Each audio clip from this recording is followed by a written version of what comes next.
माया ने इसी साल बीए पास किया था और आगे पढ़ना चाहती थी। एक दिन उसके मामा ने उसके लिए एक रिश्ता लेकर आए। लड़का दिल्ली में किसी शॉपिंग मॉल में मैनेजर के पोस्ट पर नौकरी करता था।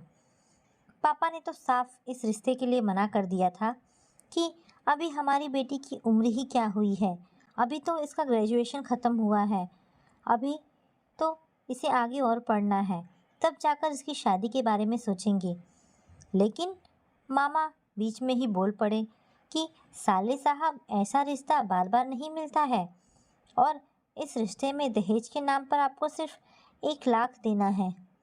तभी माँ बोल पड़ी कि लड़का दिल्ली में मैनेजर है, फिर भी 1 लाख रुपए दहेज में शादी करने को तैयार है। पापा बोले, ये कैसे हो सकता है? तभी मामा बोले, याद है आपको, वर्मा जी की शादी में आप सब लोग गए हुए थे। उस शादी में लड़के की माँ भी आई हुई थी और हमारी माया को उन्होंने वहीं पर देखा था और लड़के की माँ को माया बहुत पसंद है, इसीलिए दहेज की बात ही नहीं है, उन्हें तो बस माया चाहिए। पापा बोले, दहेज की वजह से क्या हम अपनी बेटी की इतनी जल्दी ही शादी कर दें? अभी उम्र ही क्या हुई है इसकी, अभी तो इसने सही से दुनिया भी नहीं देखी। माँ पापा को समझाने लगी, देखो जी, कभी ना कभी तो आखिर बेटी की शादी करनी ही है और फिर इतना अच्छा रिश्ता खुद से चलकर हमारे घर आया है, हम इसे कैसे मना कर सकते हैं? पापा भी माँ की बातों को टाल ना सके और उन्होंने भी हाँ कर दिया। माया से माँ आकर पूछ रही थी, माया तुम बताओ, क्या तुम्हारी शादी कर दे? वह क्या बोलती, उसने तो सिर्फ इतना ही कहा, माँ आप लोगों को जो अच्छा लगता है करो, आप जो भी करोगे मेरी खुशी के लिए ही करोगे। अगले 1 सप्ताह बाद लड़के और लड़की की माँ यानी उसकी सासू माँ देखने आने वाले थे। घर में काफ़ी चहल पहल थी। डर जैसी कोई बात नहीं थी क्योंकि सबको यह बात पता थी कि सासू माँ ऑलरेडी माया को पसंद कर चुकी हैं, तो बस एक रस्म निभाना था। देखते देखते वह दिन भी आ गया और सासू माँ और उनका लड़का यानी कि माया का होने वाला पति मनोज, जिसे एक नज़र में ही देखकर वह उनकी दीवानी हो गई। देखने में इतने सुंदर थे कि कोई भी लड़की एक बार देख ले तो उसकी दीवानी हो जाए। उसी दिन उनकी शादी की डेट भी फाइनल हो गई और दिसंबर में शादी होना तय हो गया। उस दिन के बाद से माया और मनोज में पूरे दिन में मोबाइल पर कम से कम 4 से 5 घंटे बात तो होती थी। सासू माँ भी रोजाना एक बार उसे फ़ोन कर ही लेती थी, उनसे भी आधा 1 घंटा बात हो ही जाती थी। सासू माँ इतने प्यार से उससे बात करती थी कि वह यह सोचती कि जो लोग सास के बारे में इतनी नकारात्मक बातें फैला रखते हैं वह सब एक ढकोसला है। मेरी सास कितनी अच्छी है, भगवान करे सबको ऐसी ही सास मिले। दिसंबर आया, उसकी शादी हो गई और वह ससुराल विदा हो गई। जब तक रिश्तेदार थे तब तक तो सब कुछ नॉर्मल रहा, लेकिन जैसे ही सारे रिश्तेदार गए सासू माँ धीरे धीरे अपने रंग में रंगने शुरू हो गई थी। अगले दिन सुबह सुबह चाय लेकर माया अपने पति मनोज और ससुर जी तथा सासू माँ को चाय देती है और वह भी चाय लेकर वहीं पर बैठ गई। तभी सासू माँ ने फरमान सुनाया, बहू तुम्हारे अंदर थोड़ी सी भी शर्म बची हुई है या नहीं? यहीं पर तुम्हारे ससुर बैठे हैं और तुम यहीं पर बैठ गई, जाओ अपने कमरे में जाकर चाय पियो। सासू माँ के मुंह से ऐसी बातें सुनकर वह तो आश्चर्यचकित रह गई। वह तो सासू माँ को कितना आधुनिक समझती थी, लेकिन अब समझ में आया कि हाथी के खाने के दांत और होते हैं और दिखाने के और होते हैं। उस दिन के बाद से कोई ऐसा काम नहीं होता था जिस काम में सासू माँ उसको टोकती नहीं थी। अगर वह साड़ी भी पहनती थी उसमें भी कोई ना कोई कमी निकाल देती थी कि साड़ी सही से पहनो, तुम्हारा कमर दिख रहा है।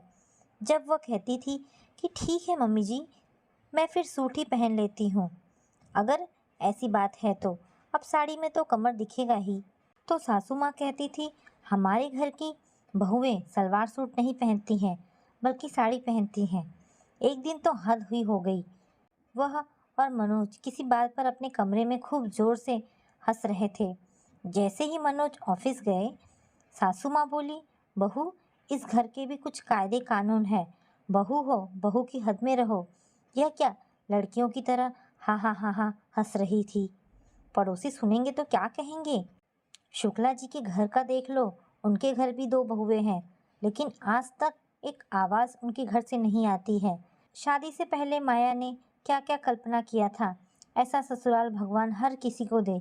लेकिन शादी के बाद सब कुछ बदल गया। जैसा सुना था ससुराल के बारे में कि ससुराल ऐसा होता है, सब कुछ वैसा ही होने लगा। ऐसा लगता था वह एक सोने के पिंजरे में बंद हो गई है, क्योंकि सुख सुविधा की कोई कमी नहीं थी। जो मर्जी खाना है खाओ। इतना बड़ा बंगला था, पर उसका सारा वक्त रसोई और उसके खुद के कमरे में ही गुजरता था। अगर बाहर घूमने का मन भी हो तो मंदिर के अलावा कहीं नहीं जा सकते। कहने को तो वह दिल्ली शहर में रहते हैं और मनोज एक बड़े शॉपिंग मॉल का मैनेजर है, लेकिन वहाँ उनका जाना सासू माँ को पसंद नहीं था। उनका कहना था, अच्छे घर की बहू को ऐसी जगह घूमना अच्छी बात नहीं है। एक दिन वह दिल्ली में झंडे वाले मंदिर के दर्शन करने गई थी। वहीं पर उसकी बचपन की सहेली प्रिया मिल गई। बातों बातों में पता चला कि वह भी दिल्ली की रोहिणी में रहती है। प्रिया ने उसे और मनोज को संडे के दिन खाने पर आमंत्रित किया।